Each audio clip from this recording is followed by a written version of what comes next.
উজুর পরে 2 রাকাত সালাত এটা খুব বড় কোনো আমল নয়, অথচ আল্লাহ পাক এটাকে দিয়েছেন বিশাল মর্যাদা। উজুর পরে 2 রাকাত সালাত আদায়ে আল্লাহ পাক এত খুশি হন যে এই খুশির আবহে আল্লাহ পাক বান্দার সমস্ত গুনাহ ক্ষমা করে দেন। এ বিষয়ে হাদিসের মধ্যে আসছে, রাসূল সাল্লাল্লাহু আলাইহি ওয়াসাল্লাম বলেন, যে ব্যক্তি সুন্দরভাবে ওযু করলো, এরপর 2 রাকাত সালাত আদায় করলো, কিন্তু তাতে কোনো ভুল করলো না, আল্লাহ পাক তার পূর্বের সমস্ত গুনাহ ক্ষমা করে দেন। সুবহানাল্লাহ। শুধু কি তাই, অন্য হাদিসের মধ্যে আসছে, রাসূল সাল্লাল্লাহু আলাইহি ওয়াসাল্লাম বলছেন, যে ব্যক্তি সুন্দরভাবে ওযু করার পরে দাঁড়িয়ে তার দেহ ও মনকে আল্লাহর প্রতি নিবদ্ধ রেখে 2 রাকাত সালাত আদায় করলো, তার জন্য জান্নাত ওয়াজিব হয়ে গেল।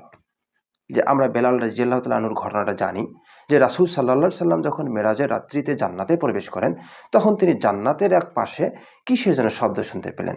তখন রাসূল সাল্লাল্লাহু আলাইহি সাল্লাম জিবরিলকে জিজ্ঞেস করলেন যে, জিবরিল, এটা কিসের আওয়াজ? তখন জিবরিল বললেন যে, এটা আপনার মুয়াজ্জিন বেলালের পায়ের শব্দ। তখন রাসূল সাল্লাল্লাহু আলাইহি সাল্লাম ফিরে এসে লোকদেরকে বললেন যে, বেলাল সফলকাম হয়েছে, আমি জান্নাতে তার বিষয়ে অমুক অমুক দেখেছি।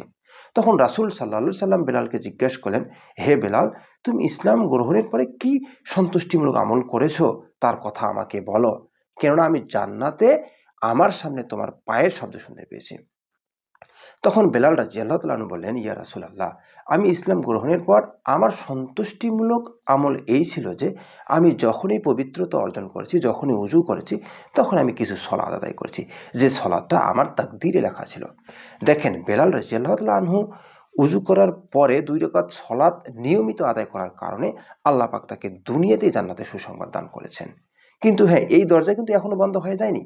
যে ব্যক্তি দৃঢ় ঈমানের সাথে ওযুর পরে 2 রাকাত সালাত নিয়মিত আদায় করবেন, আল্লাহ পাক তাকে এই মর্যাদা দান করবেন।